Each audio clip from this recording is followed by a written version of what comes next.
नमस्कार, स्वागत है आप सभी का फॉर्मूला गुरु में। मैं हूं विपुल सिंह और ये फॉर्मूला गुरु काफ़ी विशेष है। विशेष इसलिए है क्योंकि साल का आखिरी है। अब 2023 में हम आपसे मिलेंगे तो आप सभी को सबसे पहले तो बहुत बहुत शुभकामनाएं नूतन वर्ष की। ये साल हम सबके लिए, आपके लिए खास तौर से बहुत ही सौभाग्यशाली रहे। देश के अंदर आर्थिक तरक्की हो, सभी लोग स्वस्थ रहें, कोरोना का नामो निशान ना हो। इन्हीं शुभकामनाओं के साथ आज के कार्यक्रम का आगाज़ करते हैं। और जैसे हर हफ्ते हम एक नई थीम के साथ आते हैं जिससे कि आपका पोर्टफोलियो ना सिर्फ सुरक्षित रहे बल्कि लगातार बढ़ता रहे। इसी क्रम में आज हम बात करेंगे 2023 की। जी हाँ, 2022 में शेयर बाजार में भारी उतार चढ़ाव रहा। 2023 में शेयर बाजार में कैसे बनाए रणनीति, कौन से सेक्टर और शेयर चलेंगे, इन्हीं तमाम पहलुओं पर आज हम करेंगे बात। सबसे पहले बात करते हैं उन सवालों की जो एक एक करके आज के मेहमान से हम पूछेंगे। तो सबसे पहला सवाल तो यही रहेगा कि 2022 में जिस तरह की वोलेटिलिटी रही है, क्या 2023 में भी वैसी रहेगी? 2023 में कैसी रहेगी शेयर बाजार की चाल? सबसे महत्वपूर्ण सवाल यही रहेगा। इसके अलावा दूसरा महत्वपूर्ण सवाल ये रहेगा कि रुपए के अंदर हमने देखा कि जिस तरीके से 10% की गिरावट देखने को मिली डॉलर के मुकाबले, और ये जो है 9 साल में सबसे बड़ी गिरावट देखने को मिली है, क्या 2023 में स्थिति कुछ बेहतर होती हुई दिखाई देगी या नहीं? इस पर बातचीत करेंगे हमारे आज के एक्सपर्ट के साथ। तीसरा महत्वपूर्ण सवाल यह कि विदेशी निवेशक क्या 2023 में भारतीय बाजार में लौटेंगे? 2022 में हमने देखा 1.25 लाख करोड़ से ज़्यादा की बिकवाली की है। 20 में जुलाई अगस्त के आसपास जाके थोड़ी बहुत खरीदारी लौटी है एफआईएस की तरफ से। अदरवाइज शुरू के 6 महीने तो बिल्कुल नाराज़गी रही है। तो क्या 2023 में एफआईएस की तरफ से खरीदारी से क्या बाजार में मजबूती आएगी? पूछेंगे एक्सपर्ट से। चौथा महत्वपूर्ण सवाल, बैंकिंग शेयर ने बहुत अच्छे तरीके से आउट परफॉर्म किया है बाकी तमाम इंडेक्सेस को। क्या 2023 में भी बैंकों पर बैंक करना सही रणनीति होगी? और अगर बैंक पे पैसे लगाने हो तो कौन से पसंदीदा शेयर हैं? आज के एक्सपर्ट हमारे साथ जुड़ेंगे, उनसे भी आपको रूबरू कराएंगे, उनसे पूछेंगे ये सवाल। आईटी शेयरों की सुस्ती ने काफ़ी परेशान किया लोगों को। रुपया कमज़ोर हो रहा था, लोगों को लगा कि आईटी शेयर चलने चाहिए, लेकिन ऐसा हुआ नहीं। क्या 2023 में ये सुस्ती दूर होगी? ये हमारा होगा अगला सवाल। छठा सवाल ये होगा कि स्टार्टअप कंपनियों ने जितना परेशान किया, पेटीएम, जोमेटो में लोगों ने काफ़ी जो है आंसू बहाए हैं, और अभी भी जो लोगों ने ऊंचे स्तरों पर लिए हैं वो लोग बने हुए हैं। तो अब उनके लिए क्या कोई राहत की खबर 2023 लेके आएगा? पेटीएम, जोमेटो जैसी कंपनियों में क्या करना चाहिए? पीबी फिनटेक में क्या करना चाहिए? ये भी पूछेंगे अपने एक्सपर्ट से। और सातवां महत्वपूर्ण सवाल, उन शेयरों पर बातचीत होगी जिन्होंने 100% से ज़्यादा का रिटर्न दिया है। बाजार 3% चला, लेकिन कुछ सेक्टर ऐसे, कुछ शेयर ऐसे हैं, Bharat dynamics, Varun beverage, G shipping, Mazagon dock, लेआउट मेटल्स, क्या ये 2023 में भी 100% से ज़्यादा का रिटर्न देंगे? पैसे डबल होंगे यहाँ पे, या फिर जिनके पास हैं उनको अब प्रॉफिट बुक कर लेना चाहिए? इस पर भी तमाम 5 शेयरों पे करेंगे विस्तार से बातचीत। और आखिर में आज के हमारे खास मेहमान जो कि होंगे संतोष सिंह जी, उनसे हम जानने की, समझने की कोशिश करेंगे कि उनके पसंदीदा शेयर कौन से हैं और कहाँ पर आपको निवेश करना चाहिए, जो कि अगले 1 साल के अंदर आपको बेहतरीन रिटर्न आते हुए जहाँ पर दिखाई देंगे। तो चलिए सबसे पहले अब रूबरू कराते हैं आज के हमारे खास मेहमान से। हमारे आज के फॉर्मूला गुरु बने हैं संतोष कुमार सिंह जी, सीईओ हैं वेल्थ मैनेजमेंट जेआरके के। संतोष जी, सबसे पहले तो बहुत बहुत आभार आपका आज के कार्यक्रम में शामिल होने के लिए, और 2022 के जाते जाते आप हमारे खास मेहमान बने हैं। नए साल की बहुत बहुत शुभकामनाएं सर आपको, आपकी पूरी टीम को। 2023 बेहतर रहे। चूँकि आप कविताएं और शायरी भी अच्छी करते हैं और उसमें इंटरेस्ट रखते हैं, तो हम चाहते हैं शुरुआत, साल का आखिरी हम लोग फॉर्मूला गुरु कर रहे हैं, शुरुआत कुछ ऐसे करी जाए और उसके बाद जो सवाल मैंने अभी रखे हैं वो एक एक करके आपसे पूछेंगे। धन्यवाद Vipul ji, thank you for having me on your show. और हम एक महत्वपूर्ण जो है कहने की कदम पे हैं जहाँ पर कि ये साल चेंज होने वाला है। और मैं एक चीज़ कहना चाहूँगा कि वर्ष नव, हर्ष नव, जीवन उत्कर्ष नव, नव उमंग, नव तरंग, जीवन का नव प्रसंग, नवल राह, नवल चाह, जीवन का नव प्रवाह, जीवन की नीति नवल, जीवन की जीति नवल। तो इन शब्दों से मैं आगाज करना चाहूँगा। बहुत शानदार का स्वागत करना चाहूँगा आपके सभी दर्शकों का, टीवी 9 के पूरी टीम को जो है अग्रिम जो शुभकामनाएं हैं आप सभी को। आपका वर्ष मंगलमय हो, साथ ही बहुत सारे कमाई के अवसर आपको बाजार में मिलें, ऐसी शुभकामनाएं हैं। बिल्कुल, और उम्मीद करते हैं आपकी ज़बान पे माँ सरस्वती का वास हो और आपकी शुभकामनाएं सफल हो। चलिए सवाल जो आपका सोचना शुरू करते हैं और आज की थीम पे बातचीत करते हैं। पहला महत्वपूर्ण सवाल ये कि 2023 में अब शेयर बाजार की चाल कैसी रहेगी। 2022 में हमने काफ़ी ज़्यादा वॉल्टिलिटी देखी, 2022 में हमने देखा किस तरीके से जो है बाजार ने निचला स्तर छुआ, फिर बाजार ने नए उच्चतम स्तर भी बनाए। 2023 में भी क्या ऐसी स्थिति रहेगी? जरा निफ्टी के चार्ट पर नजर डालते हैं और देखते हैं कि निफ्टी की चाल एक साल के दौरान किस तरीके से रही है। हालांकि ओवरऑल देखें तो 3% का गेन देखने को मिला, लेकिन आप ये देखिए वी शेप जो आपको बार बार देखने को मिल रहा है। एक डिप आया जब फरवरी मार्च के आसपास, फिर हमने देखा कि जून जुलाई के आसपास एक बड़ा डिप आया। हालांकि अगस्त के बाद से बाजार में जो है रिकवरी आती हुई दिखाई दी, क्योंकि तो एफआईज खरीदार हुए थे। अब 2023 से क्या कुछ उम्मीदें हैं, वही जरा हम पूछते हैं। क्या कुछ उम्मीदें लगा के बैठे हम? आउट परफॉर्म किया है भारतीय बाजार ने, बहुत बड़े रिटर्न तो नहीं मिले अगर इंडेक्स की बात करें। हालांकि इंडिविजुअल सेक्टर्स ने, इंडिविजुअल शेयर्स ने, बहुत सारे शेयरों ने बहुत अच्छा प्रदर्शन किया है। आपकी सलाह 2023 में बाजार को लेकर के? देखिए 2022 जिस तरह का गया है विपुल जी, वहाँ पर आपको जो मुख्य चीज़ें रही हैं, यूक्रेन से जो युद्ध की चीज़ें जो सामने आई, उसके बाद इन्फ्लेशन काफ़ी हाई बढ़ गया क्योंकि सप्लाई डिस्रप्शन था। और मुझे लग रहा है कि हम जब ये ईयर एंड कर रहे हैं तो हम अब ज़्यादा युद्ध की बात नहीं कर रहे हैं। कोविड की ज़रूर थोड़ी बातें हो रही हैं जिससे थोड़ी चिंता है। और मुझे लग रहा है कि आने वाले जो 6 महीने होंगे, हो सकता है कि थोड़े चैलेंजेस जो कि 2022 में थे, थोड़े आपको स्पिल ओवर होते हुए दिखें। लेकिन जिस तरह से तेल और गैस, नेचुरल गैस के दाम इंटरनेशनल मार्केट में घटे हैं, उससे लगता है कि आने वाले दिनों में जो इन्फ्लेशन है, जो महंगाई की चिंताएं हैं, वो काफ़ी टेपर हो जाएंगी। और उसके बाद जो है इंटरेस्ट रेट जो हैंगओवर चल रहा है कि इतनी तेज़ी से बढ़ रहा है इंटरेस्ट रेट, वहाँ पर कहीं ना कहीं लगाम लगते हुए दिखेगा। तो मैं काफ़ी आशान्वित हूँ कि आने वाले जो है 6 महीने शायद थोड़े से चैलेंजेस हों, लेकिन आफ्टर दैट जो second half of the year होंगे, वहाँ पर मार्केट काफ़ी अच्छा तरह से प्रदर्शन कर सकता है। और हमारा भारतीय बाजार, जैसा कि आप बता रहे थे अभी, कि उसमें काफ़ी अच्छा रेजिलियंस है। हम किसी भी चीज़ की शक्ति का आकलन वैसे ही करते हैं विपुल जी, कि जब वो चीज़ गिरती है उसके बाद उसमें जो खड़ी होने की जो क्षमता है वो किस तरह से है। तो भारतीय बाजारों ने उस क्षमता को डेफिनेटली प्रदर्शित किया है। लोग काफ़ी आशान्वित हैं यहाँ की सरकार की नीतियों के कारण, और यहाँ पर जिस तरह से ग्रोथ एस्पेक्ट्स हैं प्राइवेट सेक्टर्स में, जी। काफ़ी ज़्यादा लोग उम्मीद बनाए बैठे हुए हैं। तो मुझे लग रहा है कि आने वाला टाइम इंडिया का होने वाला है, और इस लिहाज से मैं काफ़ी बुलिश हूँ इंडियन मार्केट पे। तो बुलिश है यहाँ पर संतोष जी, और दूसरी छमाही में खास तौर से उन्हें उम्मीद है कि अच्छी रिकवरी यहाँ पर देखने को मिल सकती है। शुरू में हो सकता है थोड़ी सुस्ती देखने को मिले। अब जो दूसरा महत्वपूर्ण सवाल है वो ये है रुपए को लेकर के। रुपए ने काफ़ी परेशान किया, और रुपए में हमने देखा कि जिस तकरीब 10% के आसपास की गिरावट देखने को मिली। यूएस डॉलर इंडेक्स जो है वो 20% के आसपास एक समय ऊपर हो गया था, और उसने काफ़ी ज़्यादा चिंताएं भी बढ़ाई यहाँ पर। अब आगे की स्थिति कैसी देख रहे हैं आप कि रुपए में जिस तरह की चाल है वो बनी रहेगी, या यहाँ पे कुछ इम्प्रूवमेंट की हम उम्मीद करें? किस तरीके से आप देख रहे हैं? आपसे मैं प्रतिक्रिया लूँ उससे पहले जरा रुपये के चार्ट पर नजर डालते हैं, अपने दर्शकों को दिखाते हैं किस तरीके से यहाँ पर डॉलर के मुकाबले रुपया टूटा है। करीब 10% के आसपास की गिरावट यहाँ पर देखने को मिली है, और ये 9 साल में सबसे ज़्यादा गिरावट वाली चाल रही है। संतोष जी, आपकी राय? देखिए रुपए की जो चाल है विपुल जी, इसमें हम चीज़ देखते हैं कि दो इकोनॉमी, जैसे यूएसडी आईएनआर जिसे हम कहते हैं, रुपया विद यूएसडी जो है यूएस डॉलर के लिहाज से किस तरह से परफॉर्म किया है। तो हम अगर दो इकोनॉमी के बारे में देखें तो वहाँ सबसे बड़ा चीज़ है कि हमारी इकोनॉमी में चूंकि ग्रोथ यहाँ पे ज़्यादा आने वाली है, मुझे लगता है कि यहाँ पर निवेश ज़्यादा आने वाला है बाहर से। तो अभी चूंकि इन्फ्लेशन बढ़े थे तो एक टेम्पररी फिनोमेना होता है कि जो है रिस्कियर एसेट्स से पैसा निकलकर फिक्स एसेट्स की तरफ जाता है, जहां पर कि यूएस में इंटरेस्ट रेट बढ़ रहे थे। लेकिन आने वाले दिनों में मुझे लगता है कि ये अलाइनमेंट ऑलरेडी हो चुके हैं। अब जो फर्दर एलोकेशन नए साल के लिए होगा वहां पर, वो मुझे लगता है कि इक्विटी की तरफ होगा, और इक्विटी में इंडिया जो है वेल पोजिशन है जहां पर कि निवेश आ सकते हैं, जिसके कारण कि रुपए में बढ़ोतरी हो सकती है। दूसरा, अगर देखें कि एनर्जी की कीमतें काफ़ी घटी हैं, जिससे कि हमारा जो करंट अकाउंट डेफिसिट है वो कम होता है, और अगर करंट अकाउंट डेफिसिट कम होता है तो रुपया मजबूत होने के काफ़ी आसार बनते हैं। उसके बाद अगर देखें तो इन्फ्लेशन की जहाँ तक बात है, यूएस की इन्फ्लेशन और इंडिया के इन्फ्लेशन में देखें तो वहाँ पर इन्फ्लेशन ज़्यादा है बनस्पत की भारत में।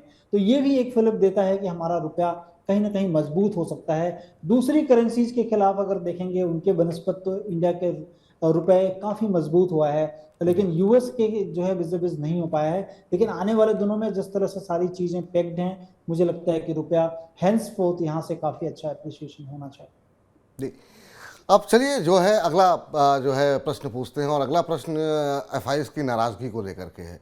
हमने देखा ये पूरे साल जो है एफआईज रूठे रहे और शुरुआती 6 महीनों में तो खास तौर से हमने देखा कि नाराज़गी काफ़ी ज़्यादा देखने को मिली।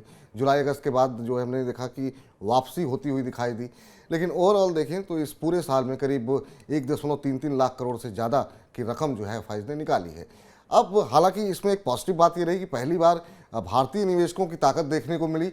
इतनी बड़ी बिकवाली आज के 10 साल पहले होती तो शायद बाजार ज़मीन पे लौट रहा होता, लेकिन हमने देखा कि घरेलू निवेशकों ने जो है इस बार बाजार को थामे रखा। एफआईज को लेकर के अब क्या बड़े ट्रिगर आपको ऐसे दिखाई देते हैं इंडिया में जिसकी वजह से लगता है कि एफआईज वापस लौट सकते हैं, और दूसरा क्या लौटेंगे भी, या अभी आपको लगता है कि यूएस में स्थिति वैसे ही ऑलरेडी खराब चल रही है तो वो लोग अभी उधर ही रुके रहेंगे और कैश पे बैठेंगे? देखिए, हाँ, वो देखिए, सबसे पहली चीज़ है कि जो हमने यहाँ से रुपया मतलब डॉलर निकलते हुए देखा है, उसका जैसा मैंने पहले भी बता रहा था कि जो रीअलाइनमेंट ऑफ जो है पोर्टफोलियोज होते हैं कि रिस्कियर बेट्स से निकलकर फिक्स इनकम की तरफ जाते हैं, और जबकि यूएस में फिक्स इनकम रेट काफ़ी ज़्यादा बढ़े हुए हैं, तो जो जो मनी है वो आउटफ्लो दिखा है हमने। लेकिन अगर स्मार्ट मनी की बात कह लें तो वो हमेशा ग्रोथ को चेज करता है, और पूरी दुनिया में अगर आप देखें, आईएमएफ ने या मॉर्गन स्टैनली ने जो इंडिया में बताया है कि पूरी दुनिया में सबसे ज़्यादा जीडीपी का ग्रोथ इंडिया में हो सकता है। तो ये जो पोजीशंस है, मुझे लगता है कि ये एक अच्छा जो है उनको अपॉर्चुनिटी देगा ग्रोथ की तरफ और पैसे कमाने के लिए।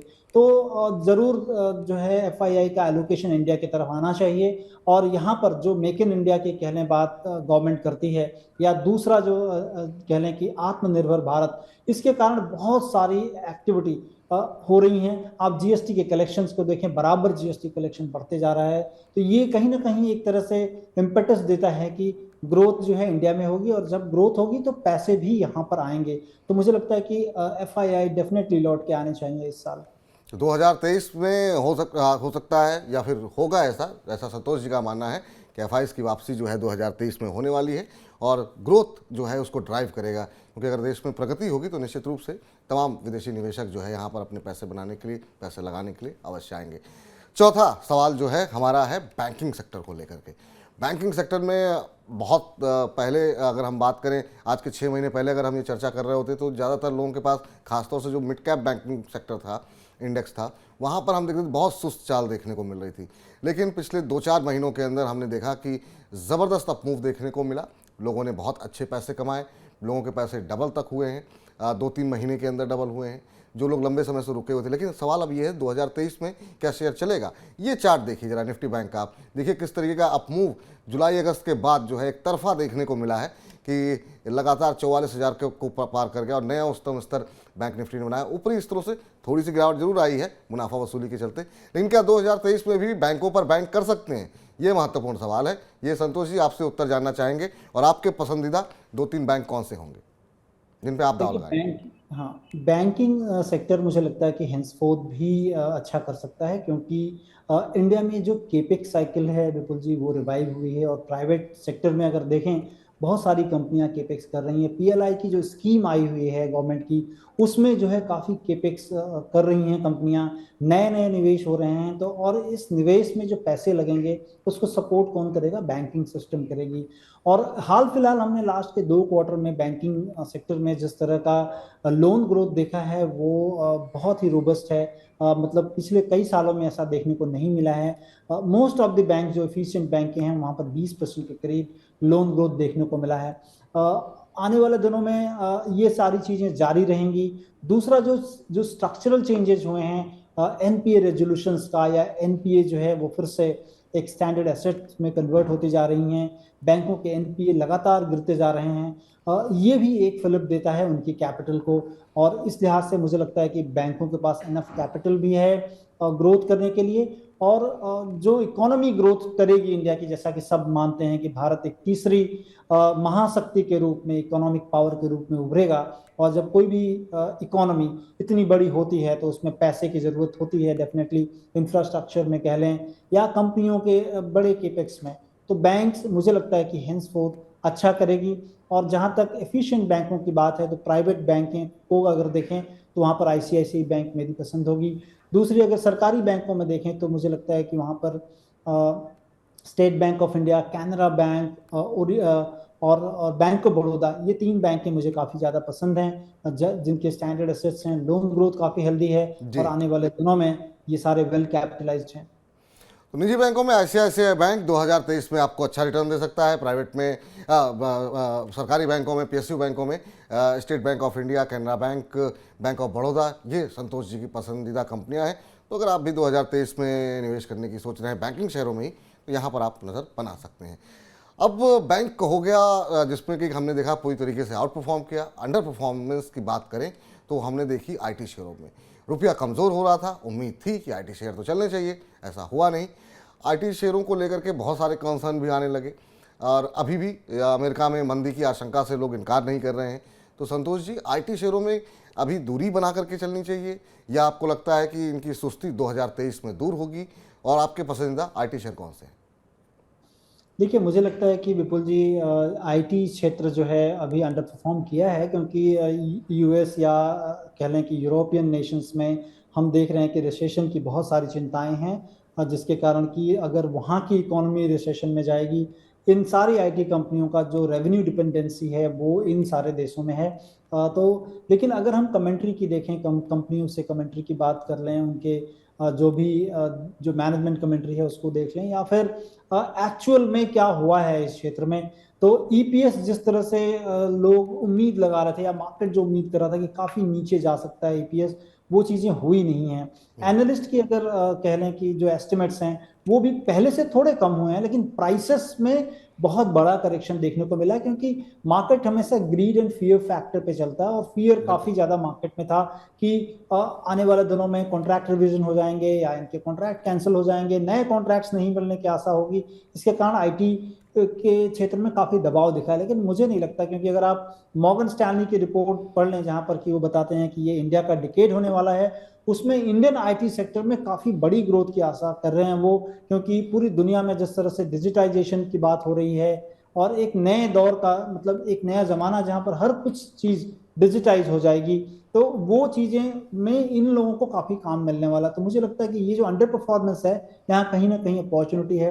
तो इंडिया की बड़ी कंपनियां जैसे कहना टीसीएस हो, इन्फोसिस हो, ये अच्छी हैं। या फिर अगर आप थोड़े से निचले मिड कैप आईटी की बात कर लें, तो वहां पर मुझे लगता है कि केपीआईटी टेक्नोलॉजी है, वो काफी अच्छी कंपनी है, जो कि जी। ऑटो जो है उसमें काम करती है, जो अभी तक पूरी दुनिया में कह लें, इंडिया में खासकर जो है वो मशीन ड्रिवन जो है ऑटोमोबाइल्स हैं, अब सॉफ्टवेयर ड्रिवन जहां पर होने जा रही हैं, सारी गाड़ियां जो हैं सॉफ्टवेयर ड्रिवन हो जाएंगी, उसमें ये कंपनी काम करती है। टाटा एलेक्सा एक कंपनी है, वो काफी अच्छा करती है।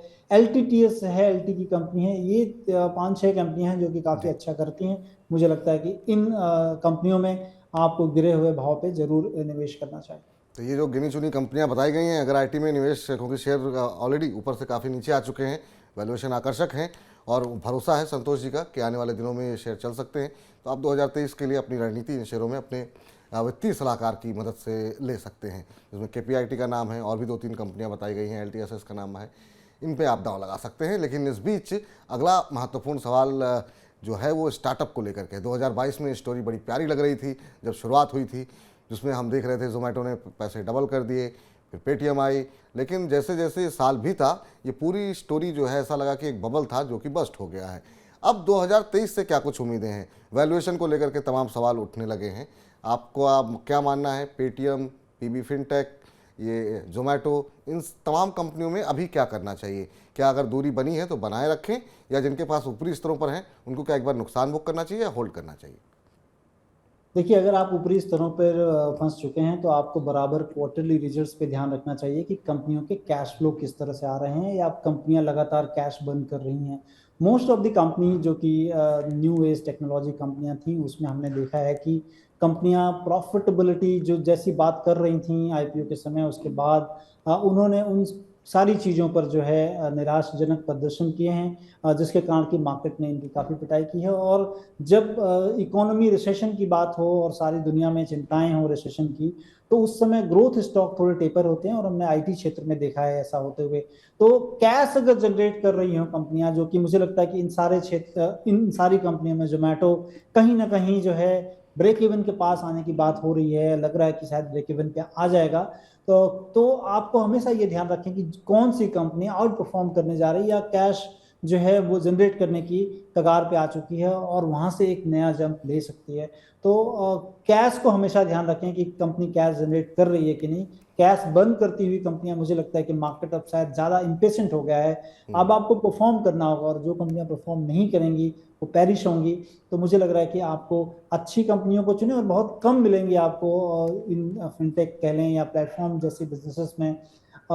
बजाय उसके कि अगर आप देखें जो इंडियन एनर्जी एक्सचेंज है, जो कि एक प्लेटफॉर्म बिजनेस है, वहाँ पर एक कैश जनरेट करती हुई कंपनी है, या एक्सचेंज है, बीएससी कह रहे हैं, एनएससी अनलिस्टेड स्पेस में है, वहाँ पर काफ़ी अच्छे कैश जनरेट हो रहे हैं, तो वैसी जगह भी ध्यान रखना चाहिए।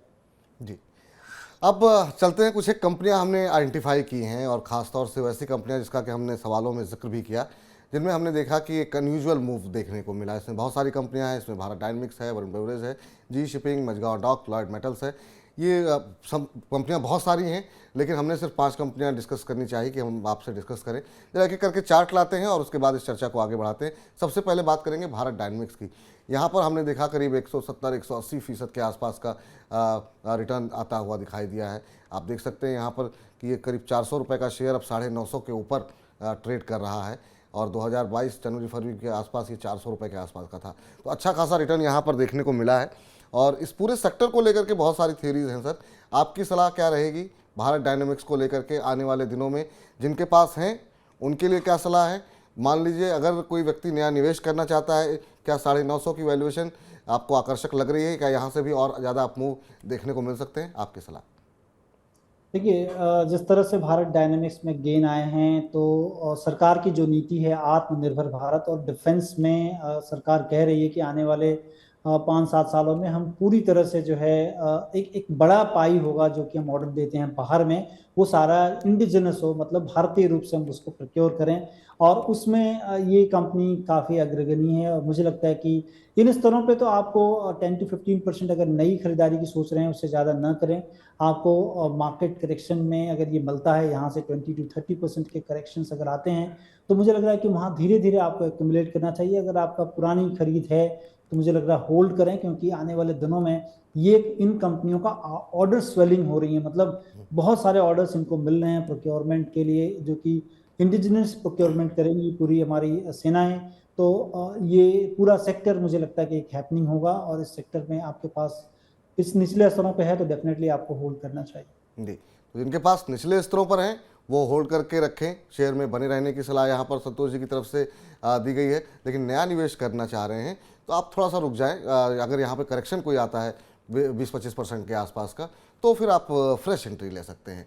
अगला शेयर जिस पर हम जरा चार्ट पे नज़र डालना चाहेंगे वो है वरुण बेवरेज का। यहाँ पर भी हमने देखा कि इस कंपनी ने 100% से ज़्यादा का रिटर्न 2022 में दिया है, और अच्छी खासी तेज़ी यहाँ पर देखने को मिली है। ये मुझे लगता है शायद ये आज का चार्ट है, ये पूरे अगर साल भर की बात करेंगे हम, तो यहाँ पर अच्छे खासे रिटर्न आते हुए दिखाई दिए। करीब 100% से ज़्यादा का रिटर्न यहाँ पर देखने को मिला है। संतोष जी, आपकी सलाह क्या रहेगी इस पर? देखिए, वरुण बेवरेजेस बहुत ही प्रूडेंट मैनेजमेंट है, काफ़ी एफिशिएंट मैनेजमेंट है। पेप्सी के बॉटलिंग प्लांट हैं, और पेप्सी के जितने भी रिलेटेड प्रोडक्ट्स हैं कंपनी बेचती है, काफ़ी अच्छे एक्सपेंशन प्लान हैं। मैनेजमेंट जो है, कमेंट्री देख लें या मैनेजमेंट के काम करने के तरीके देख लें, काफ़ी बेहतर हैं। हाँ, इन स्तरों पे आपको अगर नई लेने की सोच रहे हैं तो थोड़ा रुक जाएं। करेक्शन अगर मार्केट में होता है तब आपने एंटर करना चाहिए। अगर आपके पास पुरानी खरीद है तो आपको होल्ड करना चाहिए। और आपको ये बता दें विपुल जी कि ये कंपनी की एक और कंपनी लिस्टेड है, देवयानी इंटरनेशनल बोल के है। बिल्कुल। वो भी काफ़ी अच्छी कंपनी है, और काफ़ी अच्छा रेवेन्यू डिपेंडेंसी, उन्होंने अपने कई होटल चेन्स भी खोल रखे हैं, वो मतलब रेस्टोरेंट चेन्स खोल रखे हैं उन्होंने, उस पे है। तो मैनेजमेंट बहुत ही अच्छा है और काफ़ी प्रूडेंट है, बिजनेस को समझते हैं। तो इसलिए मुझे लग रहा है कि अच्छा बिजनेस है। अगर आपने लिया हुआ है होल्ड कर लें। लेने की सोच रहे हैं तो गिरावट में अच्छे बिजनेसेस को हमेशा लेना चाहिए, और वही मेरी सलाह होगी। अगला शेयर जो हमने तलाशा है वो है जी शिपिंग का, और शिपिंग इंडस्ट्री को लेकर के ओवरऑल आपका व्यू क्या है और 2023 में आप कैसे देख रहे हैं? क्योंकि यहाँ पर बहुत सारी कंपनियाँ ऐसी हैं जिन्होंने काफ़ी अच्छा प्रदर्शन किया है। ये मुझे लगता है सारे चार्ट जो हैं वो शुक्रवार के दिन के इंट्राडे चार्ट हैं। तो ये शुक्रवार के दिन की चाल रही है, 1% के आसपास शुक्रवार को तेज़ी देखने को मिली थी यहाँ पर। लेकिन जी शिपिंग पे ओवरऑल आपका व्यू? देखिए, शिपिंग एज ए होल मैं बहुत ज़्यादा बुलिश नहीं हूँ, क्योंकि यहाँ पर कैपिटल इंटेंसिव है काफ़ी। जी शिपिंग में अगर देखें तो 4,000 करोड़ के ऊपर का लोन है, और कैपिटल एफिशिएंट बिजनेस मॉडल नहीं है। डेफिनेटली इसमें एक गेन आया है। तो मैं कहूँगा कि अगर आपके पास है और एक अच्छा राइड आप कर चुके हो ऑलरेडी, इसमें एग्जिट ऑन राइज की स्ट्रैटेजी लगा लो। इसी में मुझे लगता है कि अगर आप देखें पोर्ट वाले बिजनेस में जो लोग हैं, जैसे अडानी पोर्ट है, वो काफ़ी अच्छा बिजनेस है। आने वाले टाइम पे जिस तरह से इंडिया में कह लें कि यहाँ से माल जो है बाहर जाएगा या बाहर से इंडिया में आएगा, क्योंकि इंडिया एक बड़ी इकोनॉमी होने वाली है, तो जी। वो सेक्टर मुझे ज़्यादा अच्छा लगता है। इनलैंड लॉजिस्टिक की बात कर लें तो वहाँ पर ऑल कार्गो लॉजिस्टिक है, मुझे वो काफ़ी पसंद है इस क्षेत्र में। तो जो है थोड़ा सा डिफरेंटली, क्योंकि जहाँ पर कैपिटल एफिशिएंट मॉडल है, मुझे लगता है कि वहाँ पर आपको ज़्यादा ध्यान रखना चाहिए। तो इस कंपनी में आप जो है उछाल में निकलने की रणनीति बनाकर, जो मैंने सलाह दिए हैं, चाहे आप अपने जो एडवाइजर से पूछ के वहाँ पर लगा सकते हैं तो पैसे। यहाँ पे जो है जब भी कोई मौका मिले तो आप निकल जाइए, ये सलाह रहेगी। ऑलरेडी अगर आपका पहले का निवेश है तो प्रॉफिट में होंगे ही आप। दो कंपनियां और हैं, मैं चाहूँगा संक्षेप में आप उन पर भी अगर अपनी राय दे दें। मझगांव डॉक में भी अच्छी तेज़ी देखने को मिली और लॉयड मेटल्स में भी हमने देखा। ये दो कंपनियां भी 100% से ज़्यादा का रिटर्न इन्होंने 2022 के अंदर दिया हुआ है। तो ये इन दो कंपनियों पे भी आपकी राय जानना चाहेंगे संक्षेप में। हाँ, मझगांव डॉक जैसा मैंने बताया कि डिफेंस में है ऑलरेडी, ये हैं, ये पनडुब्बी और शिप बनाते हैं ये कंपनी, तो मुझे लगता है कि इसको भी होल्ड कर लें। और लॉयड मेटल्स की जहाँ तक बात है, मुझे लग रहा है कि यहाँ पर थोड़े से आप जो बैकफुट पे रहें, 220 रुपये का एक स्टॉप लॉस बना लें, और अगर इसके नीचे निकल जाता है तो इससे निकलने की सलाह होगी। चलिए, तो यहाँ से निकलने की सलाह हो आपके लिए है। अब फिलहाल जो है, अब हम बिल्कुल अंतिम हिस्से पर पहुँच चुके हैं अपने कार्यक्रम के फॉर्मूला गुरु में। और आपको पता ही होगा कि इस फॉर्मूला गुरु में पहले हम दर्शकों के सवालों के जवाब लेते थे, लेकिन उसके लिए हमने खास हेल्पलाइन शुरू कर दी है। और हर रोज़ दोपहर 2 बजे आप जुड़िए यूट्यूब चैनल पे हमारे, और सीधे लाइव डिस्कशन होगा आपके साथ। हर रोज़ नए एक्सपर्ट्स हमारे साथ जुड़ते हैं। हर रोज़ हम हर तरह के निवेश पर बातचीत कर रहे हैं, चाहे वो निवेश म्यूचुअल फंड का हो, चाहे वो स्टॉक मार्केट का हो। 9311121874, कोई भी सवाल हो, शेयर बाजार से जुड़ा हुआ हो, म्यूचुअल फंड से जुड़ा हो, हर रोज़ एक नए विषय पर हम बातचीत करेंगे। और सोमवार को इसका पूरा खाका, पूरा कैलेंडर हम आपके सामने रखेंगे कि अगर आपका मान लीजिए बीमा पे सवाल है तो किस दिन आपको पूछना है, शेयर बाजार पे कौन सा एक्सपर्ट हमारे साथ किस दिन जुड़ेंगे, म्यूचुअल फंड पे कब जुड़ेंगे। शेयर बाजार पे हम ज़्यादा सवाल लेंगे, 2 दिन हम देंगे, बाकी दिन म्यूचुअल फंड पे सवाल लेंगे। ये लेकिन सवाल अपना डिटेल में भेजें ताकि आपके प्रश्नों का सही उत्तर हम दे सकें। तो हर रोज़ सोमवार से शुक्रवार दोपहर 2 बजे मनी 9 के यूट्यूब चैनल पर जुड़िए लाइव सीधे और पूछिए अपना सवाल। तो संतोष जी, अब क्योंकि कार्यक्रम समाप्त हो रहा है, आपको ऐसे नहीं जाने देंगे। 2023 के लिए कुछ हमारे दर्शकों के लिए अगर आप गिफ्ट दे सकें, कोई ऐसे 1-2 शेयर जो आपको लगता हो कि 2023 में आउट परफॉर्म करेंगे, बाकी शेयरों के मुकाबले बेहतर रिटर्न देंगे, क्या कुछ सलाह रहेगी आपकी? देखिए, एक कंपनी है आईटीडी सीमेंटेशन, और गवर्नमेंट की जिस तरह के इंफ्रास्ट्रक्चर में काफ़ी फोकस है, काफ़ी बड़ा प्लान है इंफ्रास्ट्रक्चर में, और उसमें ये कंपनी ईपीसी कॉन्ट्रैक्ट में काम करती है। 120 रुपये के करीब के भाव हैं। मुझे लगता है कि इसमें एक अच्छी अपॉर्चुनिटी हो सकती है, 160 रुपये तक स्टॉक प्राइस जा सकता है। एक मौजूदा स्तर पर लें या घटता है, यहाँ से 10 से 20% की गिरावट होती है इस स्टॉक में, तो आपको एक्यूमुलेट करना चाहिए। 20,000 करोड़ के ऊपर का कंपनी के पास ऑर्डर बुक है, एफिशिएंट कंपनी है, इस कंपनी पे आपको ध्यान रखना चाहिए। दूसरी जो है सिटी गैस डिस्ट्रीब्यूशन कह लें या फिर कमर्शियल डिस्ट्रीब्यूशन में कंपनी है, गुजरात गैस नाम है उसका। कंपनी जो है इंडिया का सबसे बड़ा लार्जेस्ट पाई है इनके पास, अगर हम सिटी गैस डिस्ट्रीब्यूशन डोमेस्टिक की बात कर लें, या फिर हम कमर्शियल स्पेस की बात कर लें, पीएनजी सीएनजी गैस डिस्ट्रीब्यूशन में कंपनी है। काफ़ी इफिशिएंट है, सरकारी कंपनी है, और इसमें 600 रुपये के तक के टारगेट हो सकते हैं। 490 के मौजूदा स्तर हैं। यहाँ से लेकर 15 से 20% की गिरावट भी अगर होती है तो मुझे लगता है कि एक अच्छा बेट होगा, क्योंकि नेचुरल गैस के दाम काफ़ी कम हो गए हैं, आधे से जी। ज़्यादा कम हो गए हैं पिछले महीनों में। तो मुझे लग रहा है कि इस कंपनी पे बेट किया जा सकता है। तो 2 कंपनियां 2023 में जो संतोष जी को सबसे ज़्यादा अच्छी लगती हैं, उसमें आईटीडी का नाम है। 160 रुपये के लक्ष्य के साथ वहां पर खरीदारी करें। गुजरात गैस में आप खरीदारी कर सकते हैं, करीब 490 के आसपास ट्रेड कर रहा है। 600 रुपये के लक्ष्य यहाँ पर देखने को मिल सकते हैं। तो फॉर्मूला गुरु को फिलहाल अब यहाँ पर समेटते हैं, लेकिन संतोष जी जाते जाते कोई डिस्क्लोजर आपकी तरफ से? देखिए, जो हमने कंपनी जो रेकमेंड की हैं या जो बात की हैं, हो सकता है हमारे या हमारे क्लाइंट के पास इसमें पोजीशंस हो सकती है, तो ये हमारा डिस्क्लोजर। बहुत बहुत शुक्रिया सर, धन्यवाद आपका आज के इस कार्यक्रम में जुड़ने के लिए। उम्मीद है 2023 और ज़्यादा प्रॉस्परस होगा। हमारे जो तमाम दर्शक हैं वो आपकी सलाहों से बहुत सारे कमाई करें, समृद्ध रहें, प्रसन्न रहें। आपके लिए, आपकी पूरी टीम के लिए मनी9 की तरफ से बहुत बहुत शुभकामनाएं और नूतन वर्ष की बहुत बहुत शुभेच्छा। Thank you Vipul ji, thank you and same to you. नमस्कार। तो फिलहाल फॉर्मूला गुरु को समाप्त करते हैं, लेकिन मिलेंगे 1 साल बाद अब, यानी कि 2 तारीख को फिर से मुलाकात होगी। नए साल में नए तेवर के साथ आ रहा है फॉर्मूला गुरु। बने रहिए हमारे साथ और हर जेब से जुड़ी छोटी बड़ी खबरों के लिए आप लगातार मनी9 देखते रहिए। फिलहाल के लिए इजाज़त दीजिए, नमस्कार।